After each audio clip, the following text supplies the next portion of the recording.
Mesdames et messieurs, bonjour. On est en juillet et je prends quelques instants pour vous parler de notre dernière assemblée publique. J'en profite, bien sûr, pour vous inviter à toutes nos assemblées publiques. Vous êtes les bienvenus. C'est un moment privilégié pour échanger avec vous et vous donner de l'information. Mais pour ceux qui ne peuvent pas être présents, voici quelques éléments de notre dernière assemblée. Alors, nous avons adopté une résolution concernant le transport collectif pour les municipalités à caractère rural de la communauté métropolitaine de Montréal. Je vous explique en gros les grandes lignes. Alors, nous faisons partie des 19 municipalités rurales de la communauté métropolitaine de Montréal, ce qui limite notre capacité à développer notre territoire et ça nous désavantage au niveau financier par rapport aux autres municipalités métropolitaines. Le financement du transport collectif ne devrait pas être porté par des municipalités comme la nôtre, d'autant plus que nous ne sommes pas desservis de façon adéquate par le transport en commun. Ce qui nous amène à énoncer que l'augmentation de la taxe sur l'immatriculation devient un fardeau supplémentaire et c'est une grande iniquité pour les citoyens de notre territoire puisque la voiture, elle est obligatoire pour tous nos citoyens.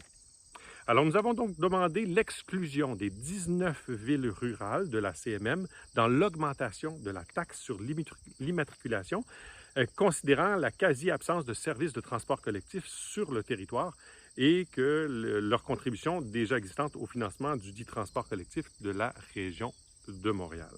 Alors, nous avons donc demandé une révision du modèle de financement du transport collectif afin d'optimiser les ressources financières dans le respect des réalités territoriales et du respect des capacités payées des différentes municipalités de la CMM, surtout en incluant la réalité des 19 villes à caractère rural de la CMM.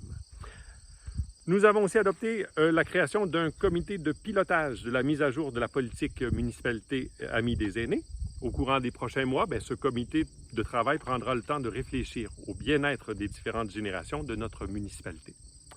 Finalement, nous avons aussi adopté la remise à neuf d'une des pompes de la station de pompage Sainte-Famille afin d'éviter des débordements au fleuve.